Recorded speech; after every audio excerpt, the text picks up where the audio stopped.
Hello everyone, मेरा नाम चेतना है और मैं TSL बैच 2 की स्टूडेंट हूँ। मेरी नॉर्सेट 2021 में AIR 1588 है और इसका सारा क्रेडिट मेरे कोचिंग इंस्टीट्यूट TSL को जाता है because when I join TSL I was in 4th year. Actually मेरे फाइनल ईयर के एग्ज़ाम्स पोस्टपोन हो गए थे और उस टाइम मुझे बिल्कुल भी आइडिया नहीं था कि अब मुझे क्या करना चाहिए।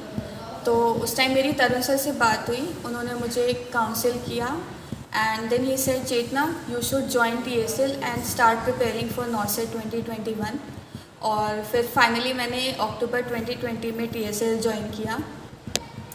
TSL को जो चीज़ बेस्ट बनाती है वो है यहाँ के फैकल्टी मेंबर्स, यहाँ के टीचर्स, क्योंकि उनके पढ़ाने का तरीका इतना अच्छा है कि मुझे कभी फील हुआ ही नहीं ऐसा कि कोई टॉपिक क्लियर नहीं हो रहा। मतलब हर टॉपिक इतना इजीली सब टीचर समझाते हैं कि बहुत ही इजी हो जाता था हर टॉपिक समझना। फिर उसके बाद हमारी रेगुलर टेस्ट सीरीज़ होती थी TSL में, और मैं आपको बताना चाहती हूँ कि TSL की टेस्ट सीरीज़ ने मेरे सिलेक्शन में बहुत बड़ा रोल प्ले किया है, क्योंकि टेस्ट सीरीज़ जो भी टेस्ट होता था हमारा, उसके बाद हमारा इवैल्यूएशन होता था, हमारा डाउट सेशन होता था। इवैल्यूएशन में हर स्टूडेंट को इंडिविजुअली ये बताया जाता था कि आपको किस पार्ट को इम्प्रूव करना है। फॉर एग्जांपल, अगर किसी स्टूडेंट के नेगेटिव ज़्यादा हो रहा है तो उसको नेगेटिव कैसे कंट्रोल करना है, या फिर कौन सी बुक रेफ़र करनी है ताकि उनके बेस जो हैं वो अच्छे से क्लियर हो जाएं। TSL के टीचर्स का जो मेन फोकस होता था वो हमेशा यही होता था कि स्टूडेंट का बेस क्लियर हो जाए, उनका कॉन्सेप्ट क्लियर हो जाए, चाहे उसके लिए कितना भी टाइम लगे। ऐसा कभी भी नहीं होता था कि आज ये टॉपिक कंप्लीट करना ही है। हर स्टूडेंट से पूछा जाता था कि अगर टॉपिक क्लियर हो गया है उसके बाद ही आगे क्लास कंटिन्यू होगी। तो ये चीज़ TSL की बहुत ही अच्छी थी।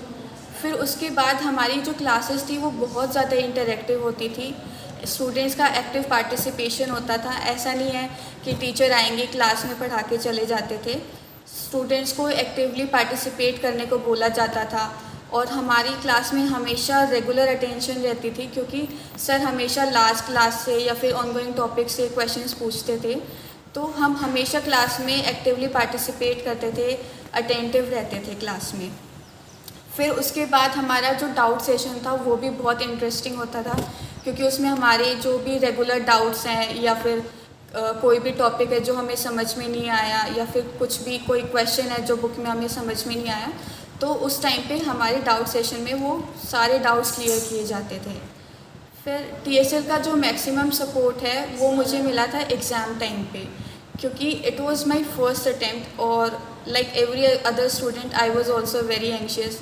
मुझे नहीं पता था कि क्वेश्चन कैसे अटेम्प्ट करने हैं, कितने क्वेश्चंस अटेम्प्ट करने हैं, या फिर अगर मुझे कुछ वहाँ पे समझ नहीं आ रहा तो मेरे को वहाँ पे कैसे अपने आप को अटेंटिव करना है, कि कैसे कोई टॉपिक समझना है। तो इन सब चीज़ों के लिए तरुण सर ने, मालव सर ने मेरी बहुत ज़्यादा हेल्प की। उन्होंने मुझे बताया कि क्वेश्चंस कैसे अटेम्प्ट करने हैं, कितने क्वेश्चंस अटेम्प्ट करने हैं, अगर कोई क्वेश्चन समझ नहीं आ रहा है तो फिर क्या करना है, क्वेश्चन छोड़ना है या अटेम्प्ट करना है। अटेम्प्ट करना है तो कौन सी थ्योरी अप्लाई करनी है, प्रायोरिटी लगानी है, कैसे लगानी है। तो इन सब चीज़ों के लिए मेरे को TSL ने बहुत हेल्प करी। तो इन शॉर्ट मैं आपको ये कह सकती हूँ कि नॉर्सेट एग्ज़ाम क्लियर करने के लिए TSL में हर फैसिलिटी अवेलेबल है, और मुझे वो सारी फैसिलिटीज़ मिली हैं जो एग्ज़ाम क्लियर करने के लिए चाहिए।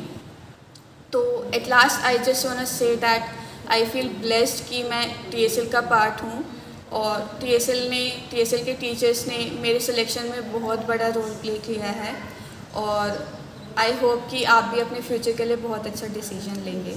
Thank you so much.